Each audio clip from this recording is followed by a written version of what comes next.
Welcome to STEMedia Live. It's me. I'm your host, Dr. Nehemiah Mabry.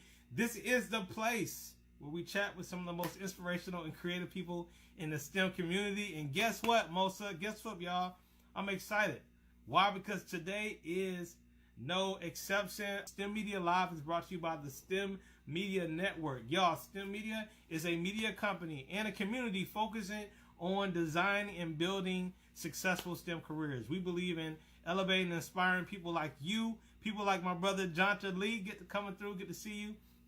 People like my friend Liberty, who was in the building. If you want to check us out, go to STEMedia.com. A lot of great content is going to be dropping. Join our community. We have courses and we have events and we have just a number of workshops, including this week. This Thursday, we have a workshop that we're going to be doing on overcoming imposter syndrome and self-confidence for those. So make sure you are on our mailing list. Make sure you connect with us. Dr. Monica Cox is a professor of engineering education at the Ohio State University and is a 2020 American Society of Engineering Education Fellow. She holds a mathematics BS degree from Spelman, an industrial engineering master's degree from the University of Alabama, and leadership and policy studies Ph.D. from Peabody College at Vanderbilt University. After her graduation, she began a career at the School of Engineering Education at Purdue University, where she earned a Presidential Career Award for Scientists and Engineers, which I can't wait to ask her about. She was actually the first African-American woman to earn tenure in Purdue's College of Engineering. That's right, y'all heard it. So, check this out. UA, shout out to UA. Y'all do me a favor and get the hearts coming. We got to get the welcome. We got to get the energy up. Come on, y'all. I know y'all can do it. Boom. There she is. There she is. Listen, how you doing? I'm doing great. Trying to get my lighting right. I just thought since it's nighttime, we're going to have the dark background and it's going to be just like this. So, hi. Hey, I'm not mad. I'm not mad. You got to do what you got to do. Listen, I am excited and I agree with Ariel. She just said in the chat, she sounds phenomenal. And guess what, Ariel? She is. Thank you. And here she is in the flesh, Dr. Monica Cox. Hey, thank you for joining me this evening.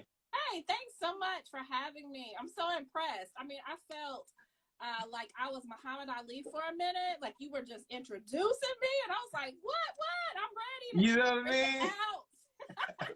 I hope you were back there, like, you know what I'm saying, getting ready, yes, getting pumped, because, yes. Listen, it's all you. This is Dr. Monica Cox, ladies and gentlemen, and there's just, man, I don't know where to start, but we're going to go ahead and start the way we typically start here on STEMedia Live, Monica, and that is by asking our guests. By the way, you see the hearts? You see all the hearts on Instagram? That's like your applause. That's you coming out to the applause on late night television. Thank you. Where they all giving you love, right? Thank so, yeah, we're going to start with our typical icebreaker question, and that is, can you give us a random fun fact about yourself? Something that, you know, after reading that bio, a person would say, oh, wow, like, I didn't expect that. So give us that random fun fact about yourself. Okay, what? So I think I'll talk about my coloring book. So I created, with the spirit of entrepreneurship, okay, I decided to create a coloring book. So I have one that's, it's called Sabbatical. It's on Amazon.com. And I love YouTube. So yeah. I just woke up one Saturday and I said, I want to create a coloring book that doesn't stress me out. So I just looked at it. I created some pages in Microsoft Word. I went to Canva, created a cover, did my Kindle direct publishing. So that's one of my things. Like when I want to do something, I just figure out how to do it. So I have a coloring book. Just on a whim. You're like, yeah, I'm gonna make a coloring book. I need something that's.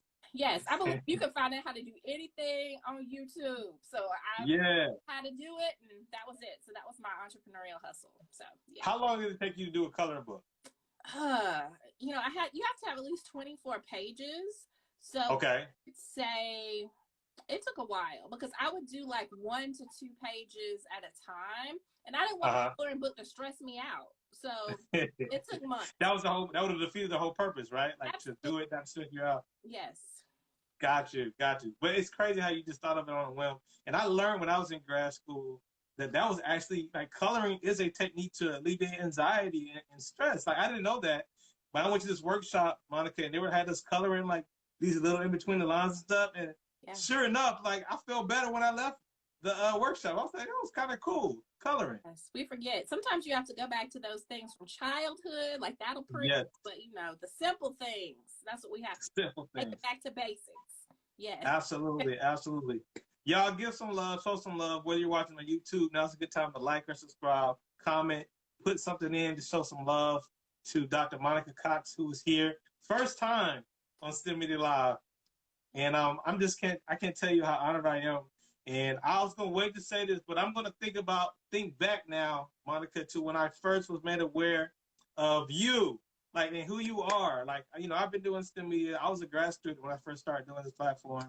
It was really an outlet for me, talk about not stress you out.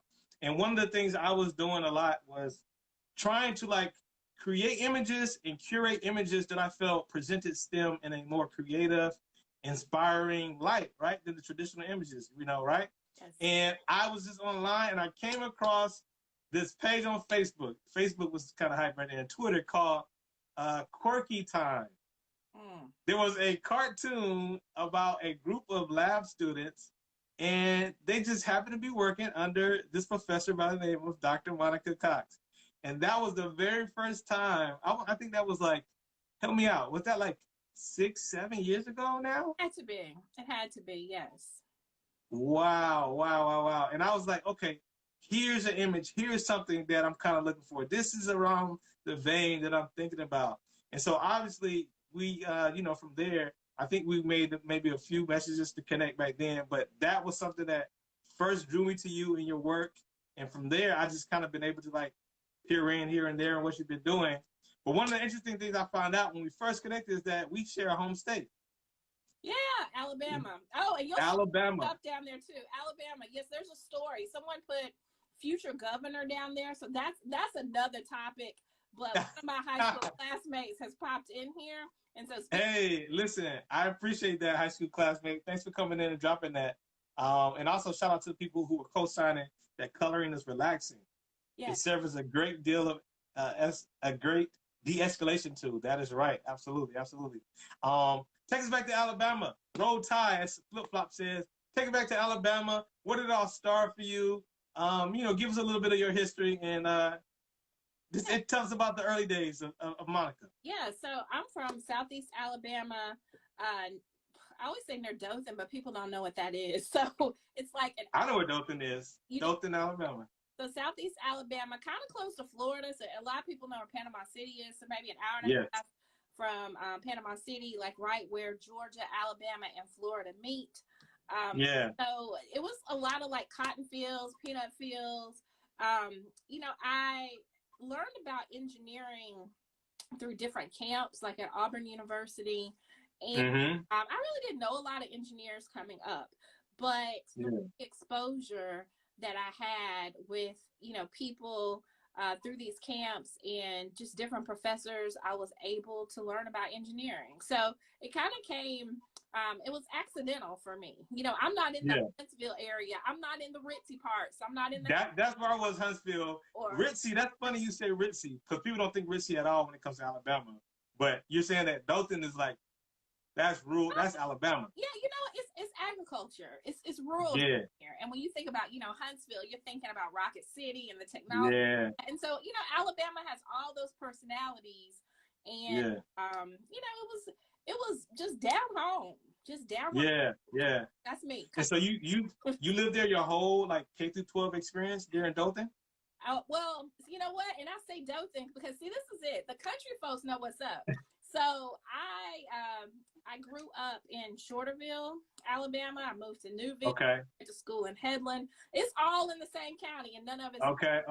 Now it's getting a little fuzzy for me now. I have to admit, it's getting a little fuzzy for me. Absolutely. With that. But I feel you though. You're saying like that's the area. Dothan was like the biggest town in that area. Absolutely. That was like the go-to place where the mall was and everything. So yeah, and I often kid with people.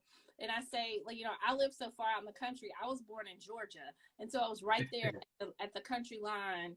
And, people just need to understand when the things are in the other state, you out in the country sometimes. Absolutely. Listen, I was born in Georgia too, Monica. Were you? I was born in Americus, Georgia. I spent some time of my life there. And then I basically had my formative years in Alabama. So I always say I'm from Alabama. But What do you know? That's another thing we have in common. Both born in Georgia, from Alabama, and you by accident came across engineering.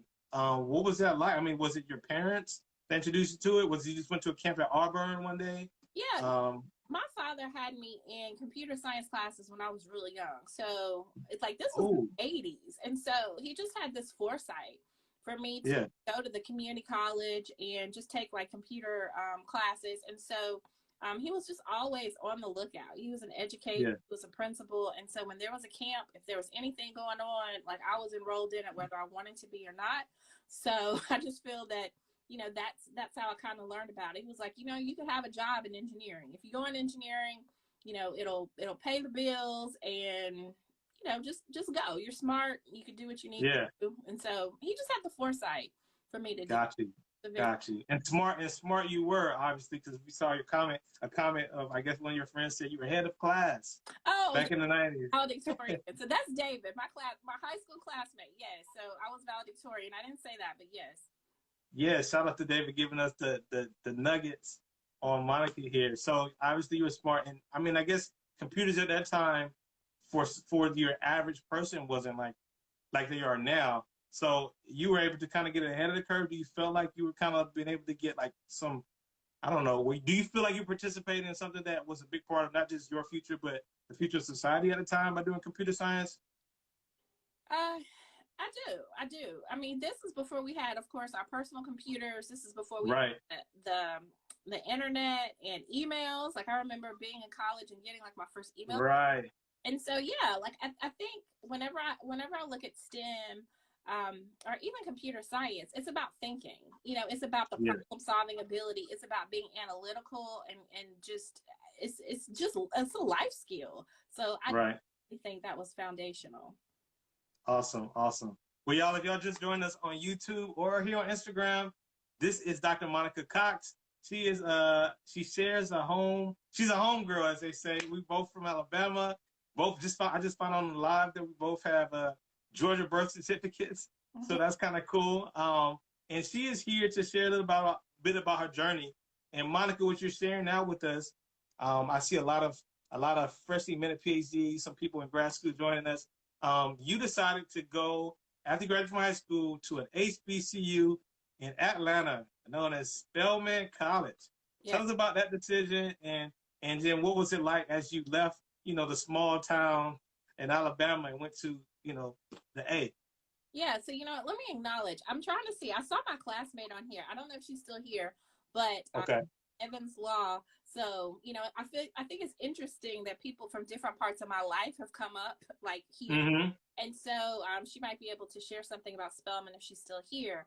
But Spelman was amazing. So it was excellent because it's where there were a lot of Black women. Like when you think about it, I mean, it is a historically Black Black college in Atlanta. And it was just very empowering. Like it is where I learned more about me, about the history of Black people and just the empowerment. You know, there was just a lot there that I think my parents and my community instilled in me. But when I got to Spelman, I was able to meet these other brilliant young women and who were amazing. So it was uplifting. Just like a hug. Spelman was like a hug. I know, right? And you said you found your voice as a Black woman there, right? And that's pretty cool. That also, I saw that you've written somewhere that it was just the diversity of Black women, right? We talk about diversity a lot, and we think about a Black woman is diverse. No, like you saw diversity within not just the Black community, but Black women. You saw diversity. Talk a little bit about that and how you found your voice, your uniqueness, even there at that HBCU. Yeah, I mean, many of us who came to Spelman, maybe we were one of only or a few at our institutions, but together at Spelman, like I was in a cohort, like a women in science and engineering cohort, which was really amazing. And we figured out that although we came from different places, we could unite and actually be amazing together. And another fact, you'll appreciate this. So Stacey Abrams was my SGA president at Spelman. And oh, y'all were at school together. Okay. yeah, Nice. I mean, it wasn't like she knew me or anything. Yeah, yeah, But yeah. you know, it was one of those things too, like where you just, it was almost like royalty. You know, it was just Right. people who were just on top, at the top of their game, pushing you, Yeah. and it was normal. And so Yeah. I think about, you know, a Stacey Abrams. I love her, but I Yeah. also say, you know, I know 20, 25, 30 people who are just doing their thing and they're, Right. and it's just that, you know, Stacey Abrams is out there in Georgia doing what she's doing, but whether Yes. engineering or law or whatever, you know, there are women who are just pushing that needle every day. And I Yeah. think that helped me also to know that even in the midst of being in situations where people may say I'm loud or mouthy or whatever, Yeah. Yeah. there are other people out there like me. There are the Stacey, Yes. Absolutely. you know, the Mary Wright Edelmans, amazing people. It's normal. Yeah. It is. It is. And you don't have to feel like you're abnormal because that's who you are. Y'all give Dr. Monica Cox some hearts. Something that I feel like I just want to parenthetically put in here is the fact that, like, you know, nothing's overnight. You know, you talked about Stacey Abrams, and we all know the incredible work she's doing, the activism she's doing. She was a leader in college. We know, and we're going to find out even more about the great work you've been doing in STEM. You were involved in this in college. You know, this wasn't something you just woke up and started doing, you know, last year. But like for those people who feel like, you know, I've been doing this for a while and I haven't really gotten my just due, or I haven't even seen it come into fruition or the results, just continue on that story. It's all a journey. We're all a work in progress. Even now, I think you would agree that's still something that is true for us in this current situation where you are. It's still a work in progress, and it's just all continual story. It is. It is. Yeah. And one thing that I've learned is that it's important to continue to grow. I'm sorry, I was looking at, like, my Stacey Abrams book was right here. Oh, perfect. So I was Perfectly like, positioned. this is funny. But yes, you continue to grow. And I think I'm the type of person who does not want to be stagnant. Like, I'm in a profession that says, you know, by the time you become a full professor and go through the ranks, then, you know, you can kind of rest a little bit. But I don't like just resting. Like, I'm constantly pushing myself. And one thing that I know is that there are a lot of, I'll say women of color, because I have a heart for women of color in the academy. I think there are a lot of women who are going through things. And just because I have made it to like a full professor status does not mean that I can't pay it forward and I can't coach and mentor the women who are coming behind me, because it's still difficult. It's still isolating. It's still trailblazing for a lot of people. So, you know, to me, that's my risk. That's my thing. Speaking up in a system in ways that will open doors for other people. And sometimes that's scary. Yeah, and it is. And I definitely want to hear more on that because it takes courage. But just to quickly finish up your educational path, right? You went to Spelman, you got a BS in mathematics. You stayed, you didn't take a break before going to UA? Did you just go straight? I went straight. Got an industrial engineering? Okay. Yes. So I was that person who was like, I know what I want. I wanted to get my Ph.D.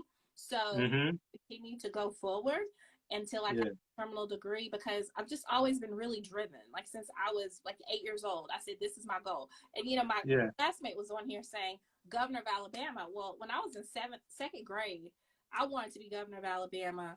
I have to actually live in Alabama for 7 years to do that.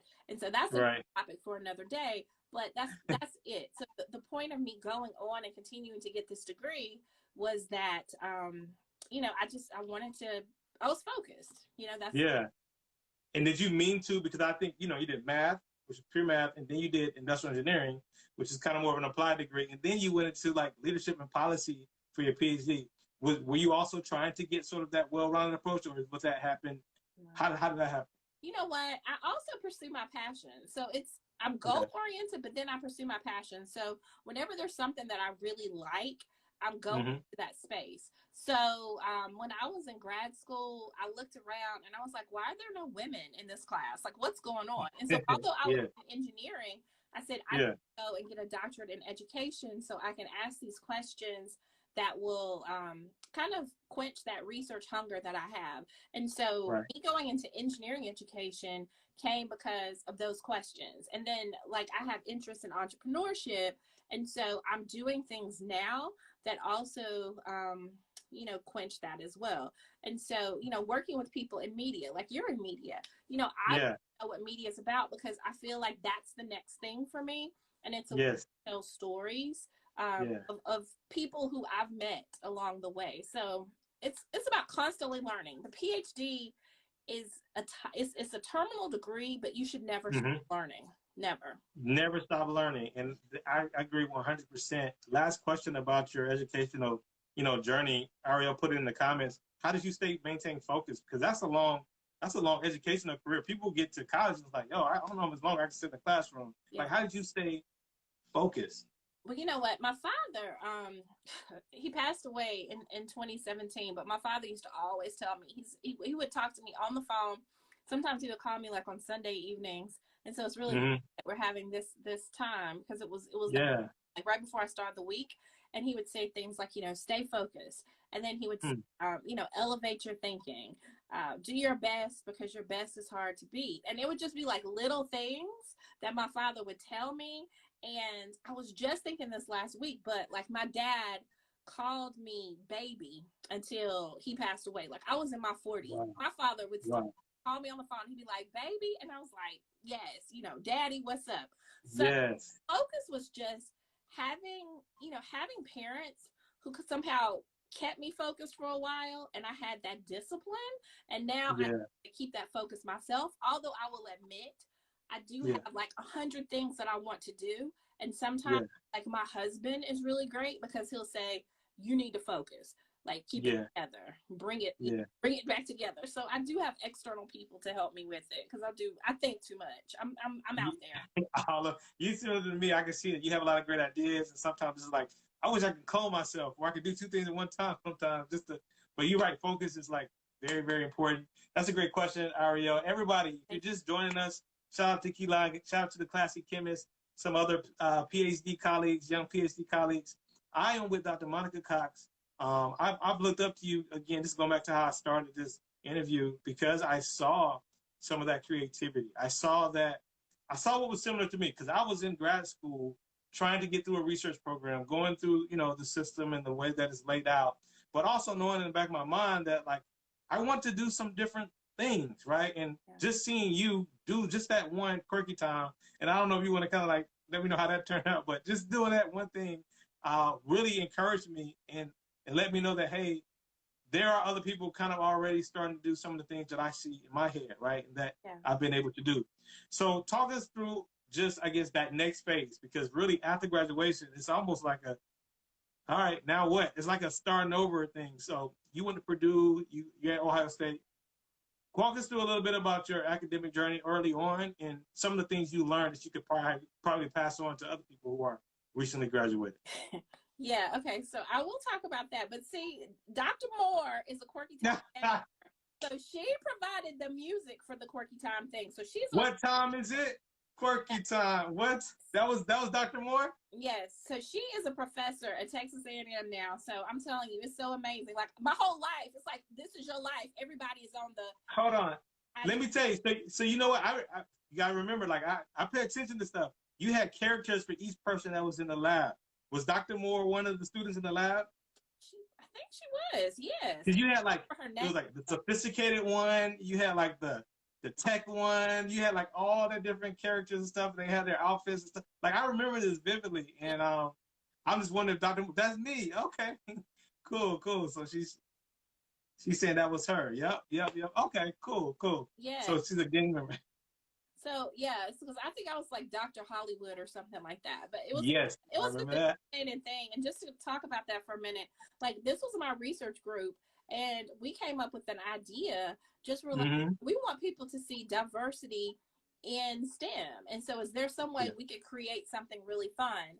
And it is trademarked. So I just renewed the trademark for Quirky Time. Oh, so okay. I would love to get back to the animation and do that series. Of course, I had other stuff that is going on, but it's definitely there.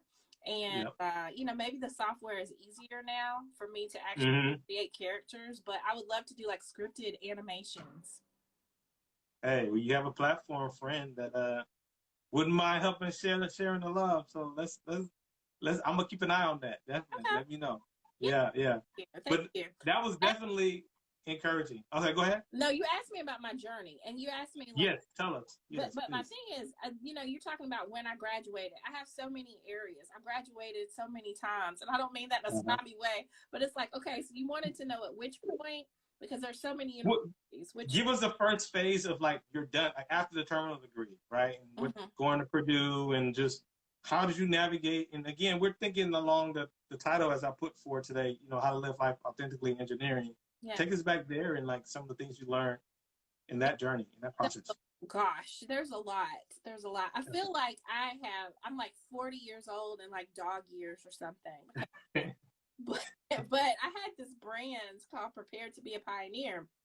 When I talk about my journey, I would say that there wasn't really a blueprint in certain ways, like for certain situations, because you know, when you're the first in an environment, there are those things. Like there's that education that you have to bring to the environment, and you don't realize that you have to educate people.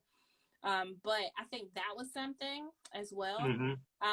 My journey was good. Like I had great students. Like you see Dr. Moore. I mean, I had so many amazing students. They were great. My grad students.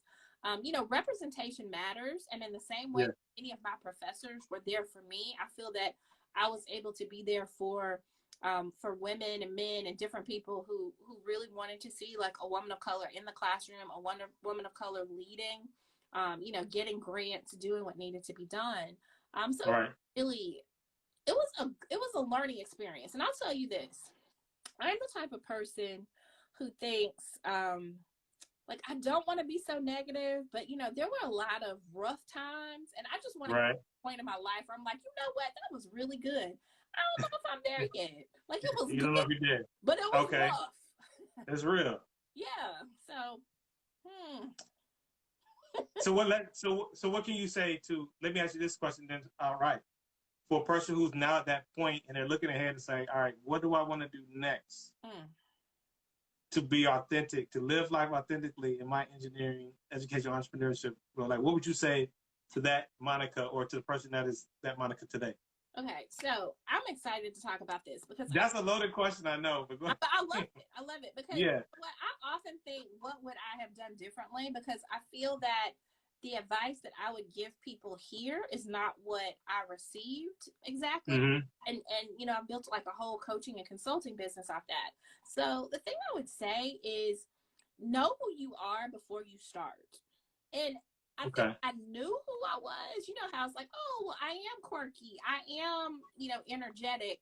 But I don't think that I believed that I could be that person in academia. You know, coaching and assimilation is something that I often teach you. Like when you're in grad school, you're learning how to be a part of the system. You're learning how to be a part of that club. And I think no one really told me that I could still be who I was while also being in a system that may not have been used to seeing someone like me. Like you. Yeah. So, you know, because it's like being funny. It's you know, I saw this one thing, like I'm also a Christian, and I saw this one post today, and it was saying something about like you could be saved and not be weird, like stop trying to be weird. And you know, and I think that it's also something like when you think about academics, you know, we have this persona. It's like we have to be really brilliant. We have to always have the answers. We can't laugh. Like somehow someone has put this box around what it means to be a professor, an academic, you know, I mean, all of these things. And I think we need to move toward a place where it's okay to not fit into that mold. Yeah. So that's interesting. That's what I'm saying. Yeah. The reason why I say that's interesting, y'all, this is Dr. Monica Cox, professor, career coach, department, like everything. You actually did very well, at least from my vantage point, because you won the early career award when you were at Purdue. Yeah. You got to meet you went to the White House, right? Yeah. And you got to participating, I think, on a task force at some point. I did. Barack Yeah. Obama and Michelle Obama. You met the Obamas, yeah, and then obviously you eventually got, I guess, recruited or a job opportunity to go and be an inaugural chair of a department at Ohio State. Like, it seemed like you were doing something right? And obviously, from my perspective, I'm like, she's killing the game. So, talk a little bit about that. Like, do you feel as though that came with the price? Do you feel as though, like, talk a little bit about how you were still able to apparently meet these marks in academia, even though knowing you were, different as you just described, making all the publications, the first African-American woman to get tenure at Purdue College Engineering. Like, you did do some pretty nice things despite that conflict. Can you explain, shed a little light on that? Yeah. So I want to point out to what you said about, did this come at a price? I think, yeah. I mean, everything kind of comes at a price, for real. Okay. And I think sometimes when you're in academia, you don't know the price you have to pay to be there.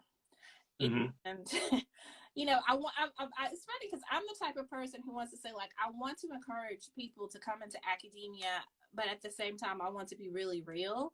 And that's why people, like, they need to really prep. They need to prep before they come in, because it can knock you off your game if you're not ready for what academia is and for the people in academia.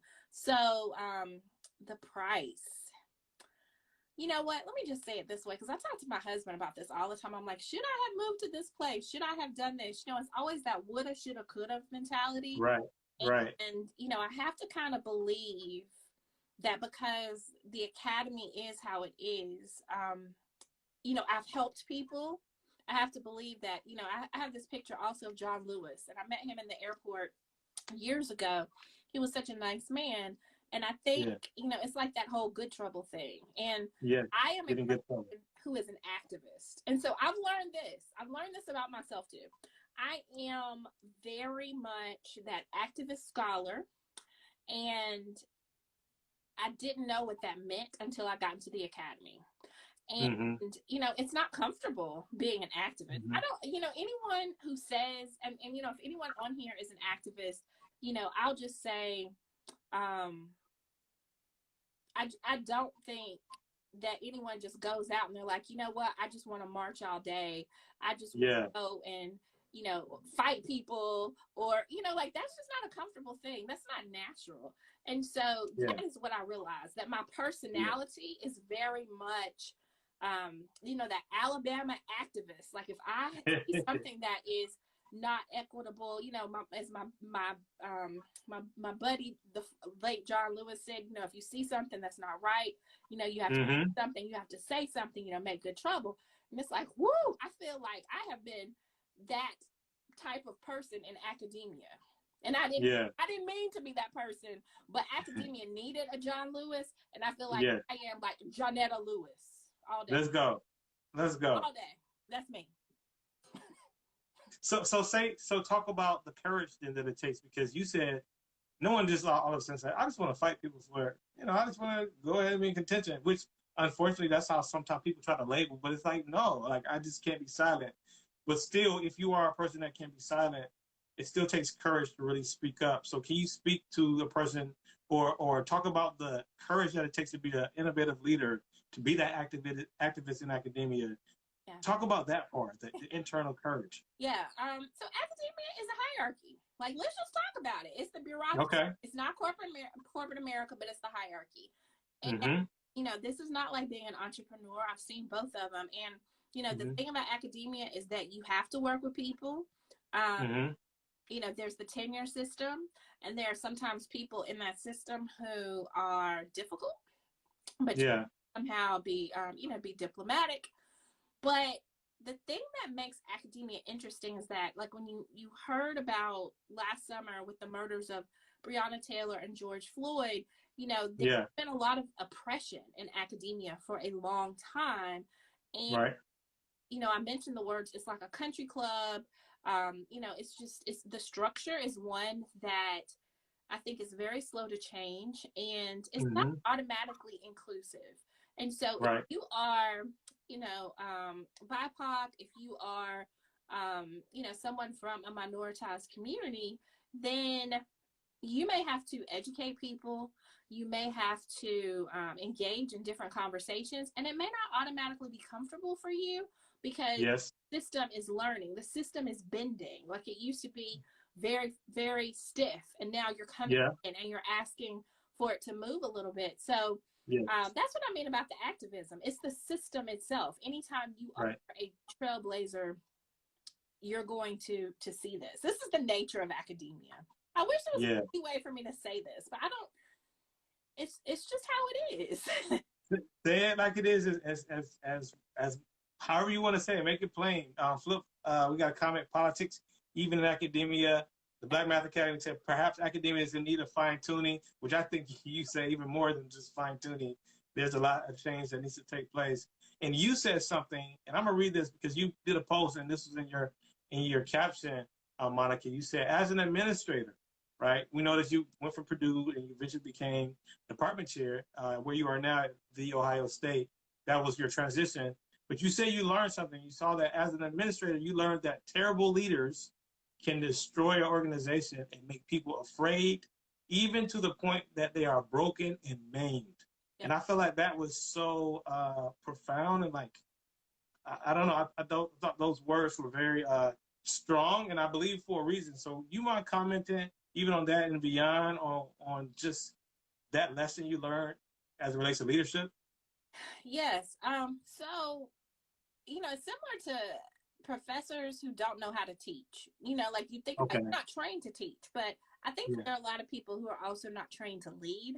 And many times, like, literature says this too, you know, many people in academia are promoted because they're good scholars, like they're good researchers. And, you know, like anything that you do, whether it's learning how to be a good chef, or, you know, you're learning a new skill, you're becoming a writer, you know, you need to practice that. And so what I'm saying is, whatever level, you know, you can't automatically assume that because someone has a title that they're going to be really good at leading. And you can't assume that just because someone has a title, they're going to be good at leading, you know, certain groups of people either. And I think so. I kind of think, well, this person's a brilliant, you know, STEM person. This person's got, you know, $20 million worth of grants. So they're a great leader.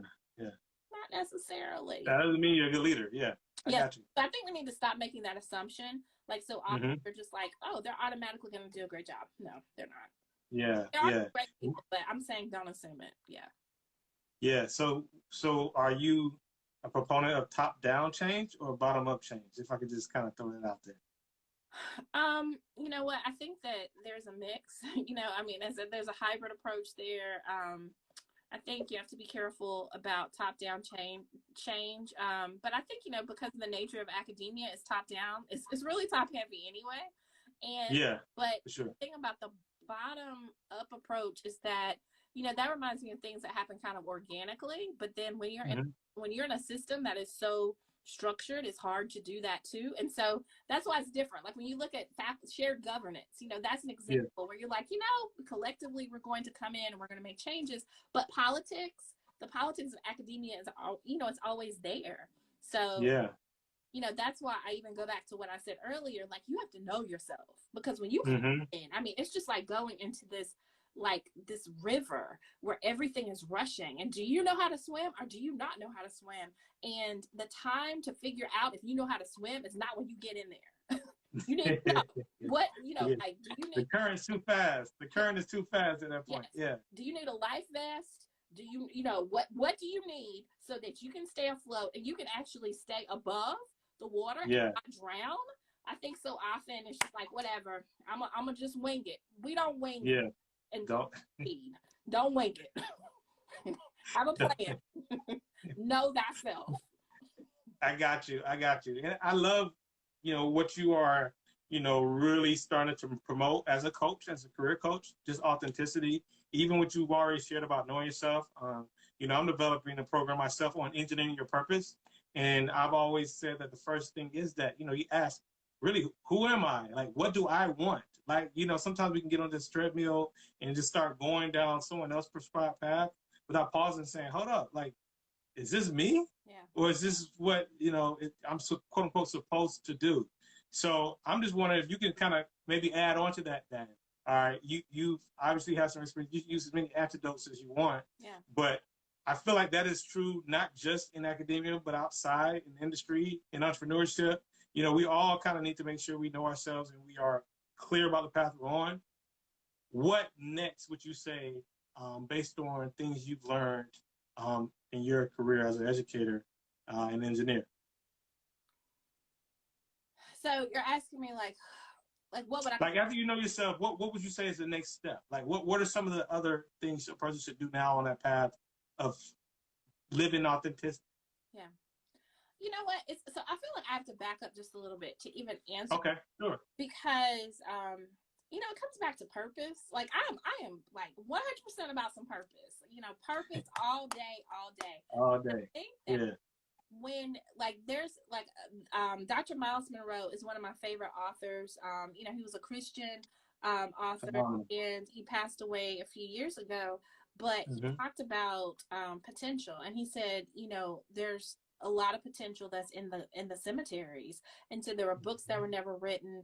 There were, compositions that were never created, and he talks about dying empty, and it's not about dying young or dying old, but it's like everything that you are supposed to get out of you needs to come out of you before you leave Earth. And so when I'm talking about authenticity, it's this thing of understanding that there's a difference between like your job and your career.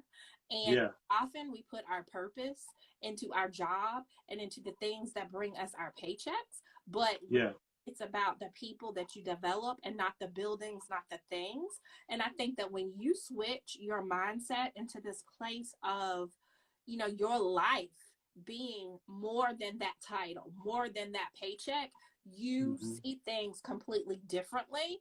And so that's what I mean about knowing yourself, like knowing that you are supposed to ensure that everybody after you doesn't have to go through what you went through. That's purpose. And that's what I'm talking about. Like it's bigger than you. And one other thing, because you got me halfway preaching right now. Listen, you preaching my language right now too. I'm trying to let you talk. I don't want to jump in. Go ahead. You give me your stuff. Go ahead. You know what? So this is one thing too. And I feel that, and I was just telling my husband this too, and this is going to sound a little bit radical, but I mean, I think that you can handle it and hopefully your audience can handle it. Sure. Like, I feel like I have gotten to a point where like there was always this path I was supposed to take. When I was 19 years old, or at least I thought I was supposed to take. When I was 19 years old, I said, I want to be a university president. And that's why I had such purpose. I said, to be a university president, I have to get my doctorate. I have to go into administration. I have to do da-da-da-da. But then, given the Medium article, which people can find on my page in the bio, I realized that things didn't work out the way that I thought they were supposed to work out.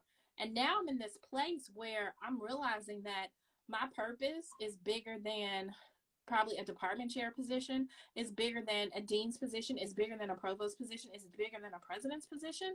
And what I mean by that is when I look at entrepreneurship, when I look at technology, I'm looking at the ability to not just focus on a single institution, but when you're looking at social media, like the people who are on here are people who will never enter my classroom, never come to my office, but these are people who can be touched across the world.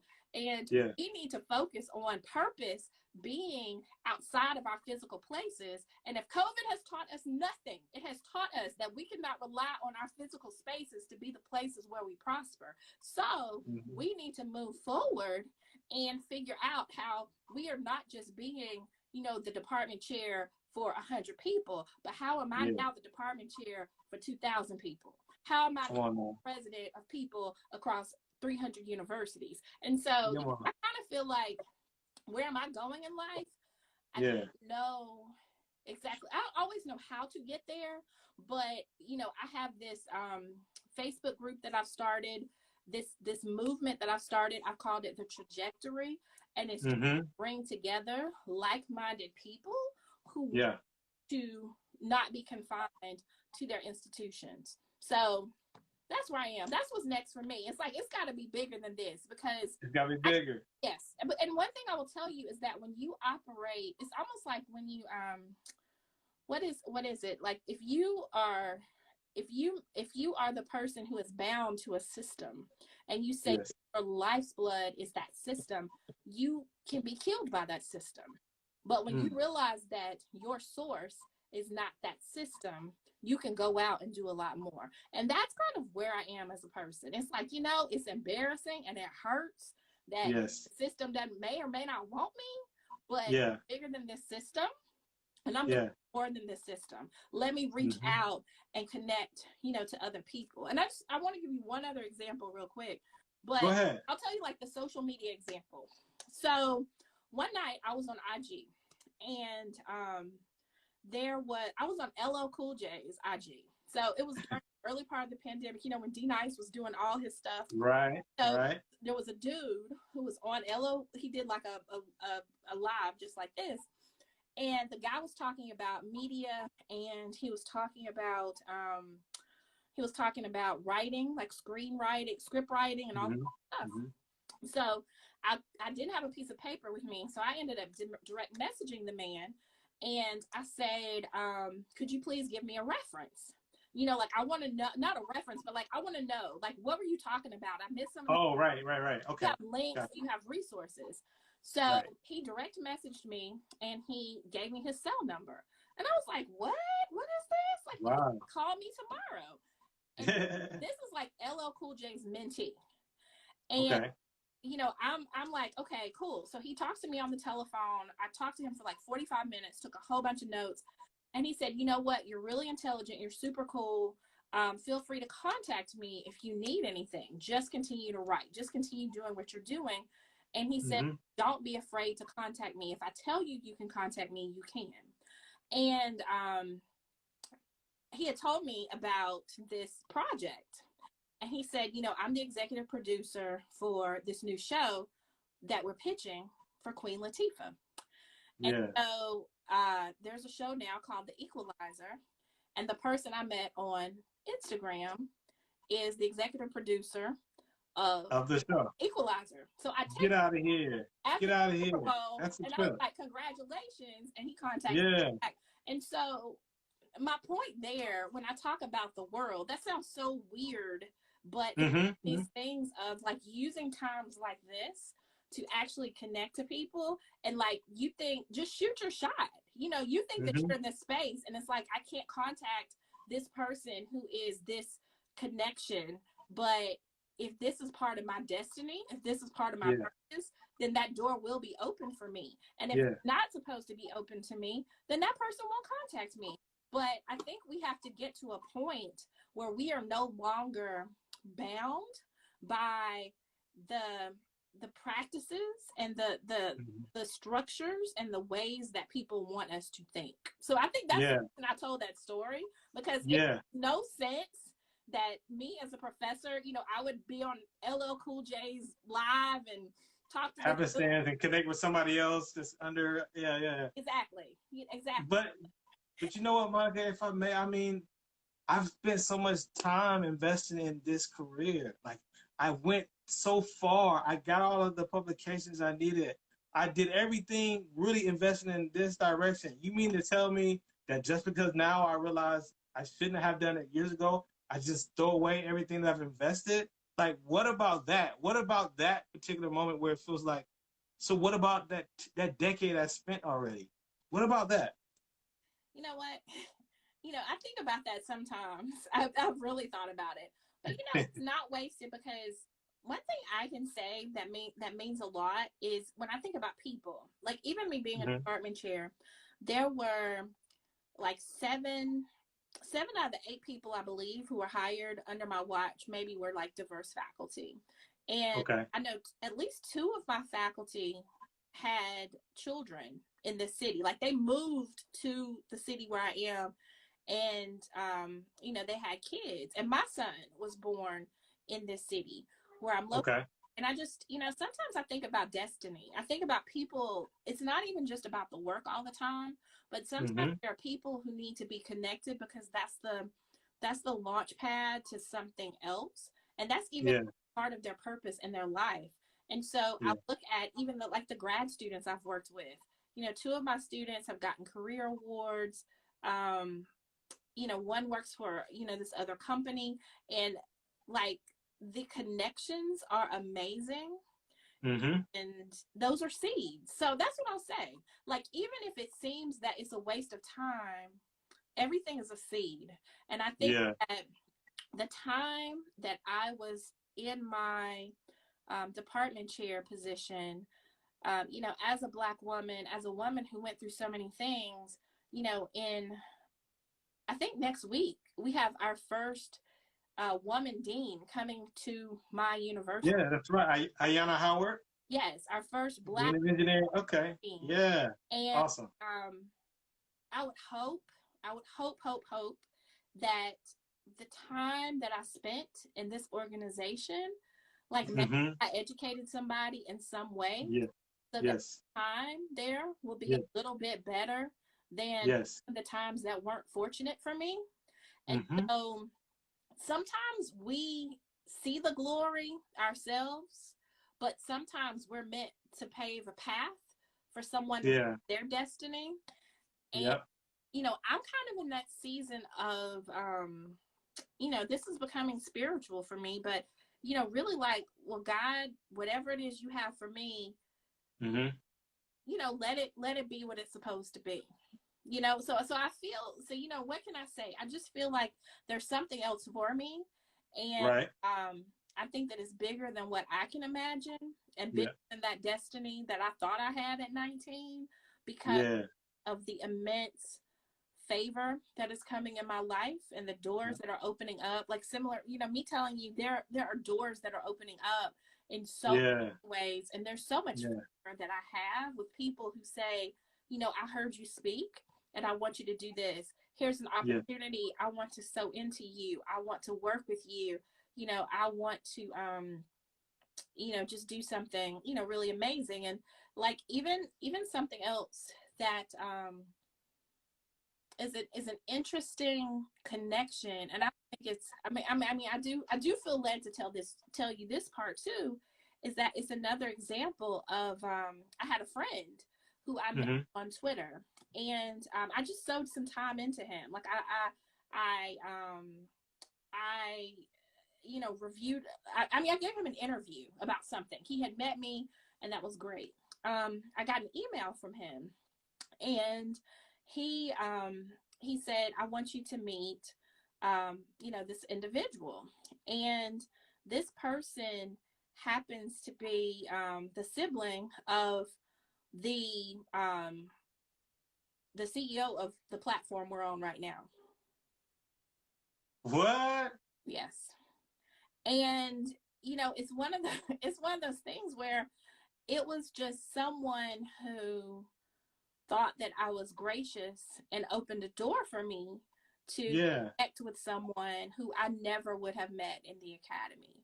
So, you know, it's that type of stuff that I think is happening. Like, my point, we're coming back to the whole theme of authenticity. Yeah. Place where, you know, when you put yourself out there and you're just like, yeah, I'm here to talk to you, or you don't know who you're talking to. Yeah, no, absolutely. Knows who, but then there is that moment where people connect to you and they say, you know what, there's something about you that's different. And I want to sow into you. I want to do something for you because your heart just seems to be so right.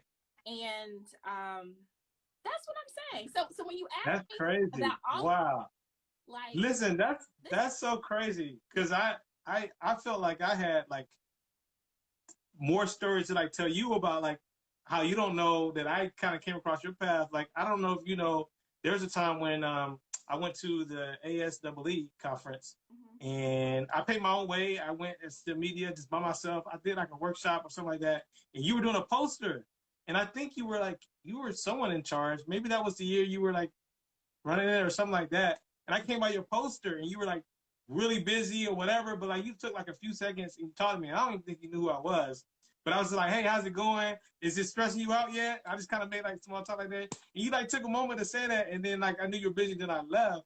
And I don't know if you remember that, but I was like, oh man, she's cool. And then I also remember one time I thought about some grant you had as well. and I reached out, and you were gracious enough to share some information on that. And so again, like, it's really funny how this all works. And I agree with Ariel says, you know, planting the seed and watching them grow, you know, it all really just comes in its right timing. It doesn't always come when you think it's going to come. And I want to bring this in too. And just as you were talking about activism, like, I was just thinking about, you know, Fred Hampton and how this movie, you know, Judas and the Black Messiah is just coming out, and how for the longest time his story was kind of painted in a way to where people weren't able to truly see the good that he did and the seeds that he planted. And now, after however many years, some people are really starting to realize just what powerful force of good he was. And so I say all that to say, amen to everything you're saying, and just you're affirming me even in this very moment. And so I'm just blown away by everything you've shared so far. Thank you. And you know, and that's right. Like, we have to focus on the bigger picture. I'm that visionary person, and I think so often we get caught up in what's happening today. But I need us to just remember, like, keep your eyes on the prize. You know, it's just you know, it's that old saying that we have, but you have to believe that what you are doing is bigger than you are, because why would you do it otherwise? You know, this is not just about us. It is about, you know, our seed. It is about the people who are around us. And if you think about that, and if you remember that, then the burden won't feel so heavy, because you know there's something else that's going on. And, you know, when I think about people and the civil rights activists and all this other stuff too, it's like, how'd they do this? This is so hard. This is so terrible. How did John Lewis do it? You know, I just think that, you know, you look at like Harriet Tubman, you look at, you know, Martin Luther King. I believe that, you know, they were very prophetic, and that they see the future. They had to. What I know is that it's hard to do something if you don't believe that what you're doing is going to turn into something better for somebody else. You have to be that visionary. And so I just encourage people to look beyond what your eyes can see today, because that is the thing that's going to keep you motivated. That is the thing that's going to give you new ideas, and it's going to drive you. It's going to keep innovation fresh. It's going, you know what I mean? It gives, it's going to, it's right. Your why. It's a bigger why. It has to be bigger. And you said this as we get wrapped up. You get a lot of love in the comments. I hope you take a moment to see this. A lot of people are shouting you out. They're appreciating everything that you're sharing. So thank you so much. But I want to read this really quick, Monica, and I think this really sums up everything you've just shared. It was a quote from your latest post that I was able to see.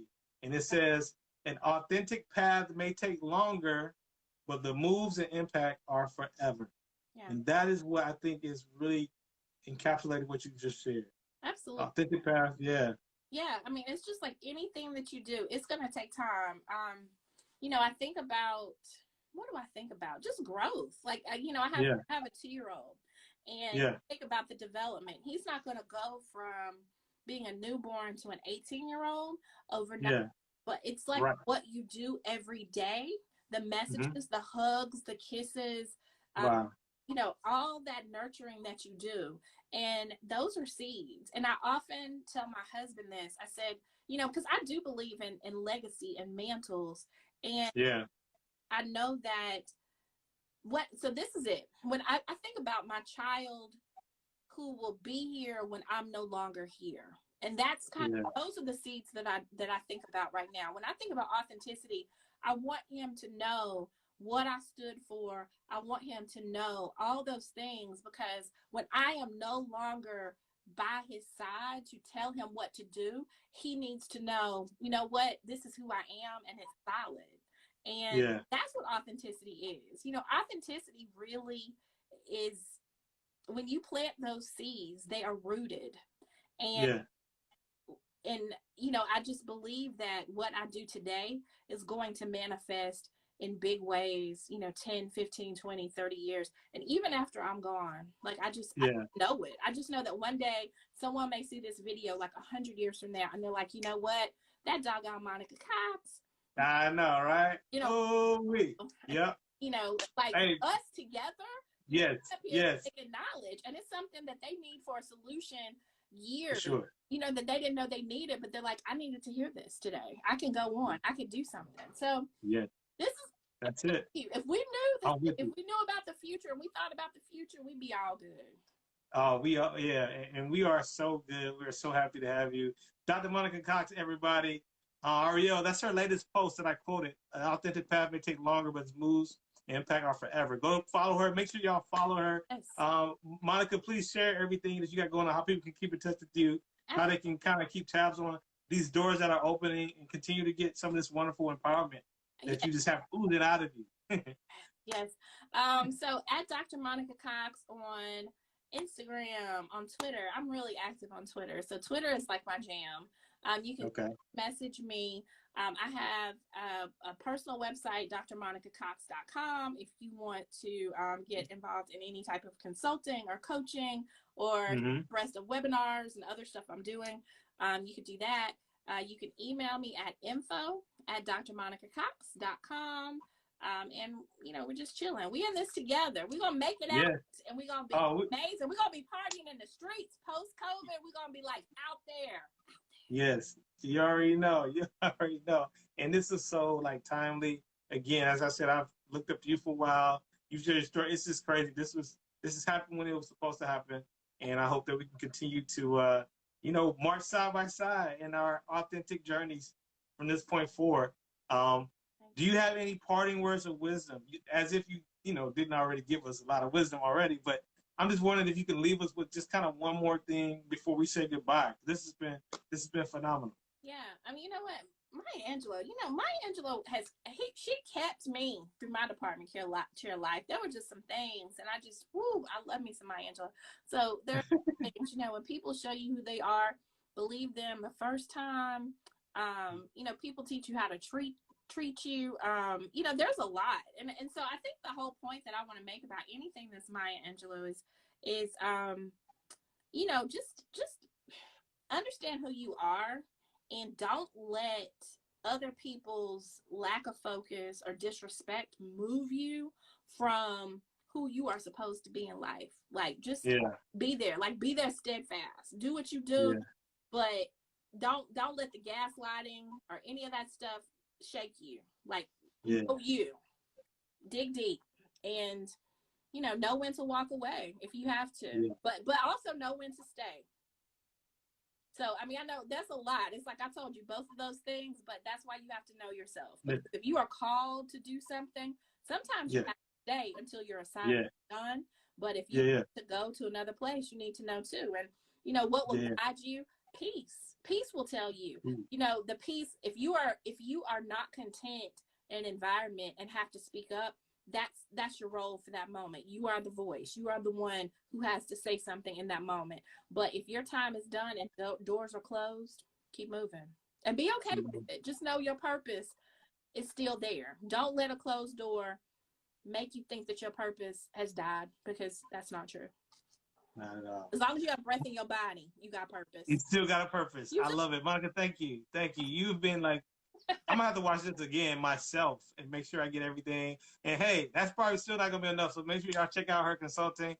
Make sure you just continue to follow her. Monica, again, you know, I just want you to know that, again, I look up to you. Like I said, ever since I was a grad student, I wasn't in your lab, but obviously I was observing, you know, your moves from afar, and us to be able to connect now here on STEMedia Live and just both pursuing our purpose is really encouraging. You've affirmed so much of what I already kind of believed, and you just made it that much more stronger for me. So thank you so much for coming on tonight. I really hope you have a great just week and just career moving forward. Okay, thanks, sis.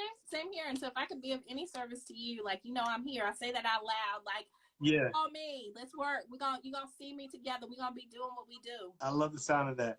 Well, Monica, thank you so much again. I hope you have a great evening, great night. Okay, thanks everybody. Stay safe. Keep in touch. Bye. All right, y'all. There's some love.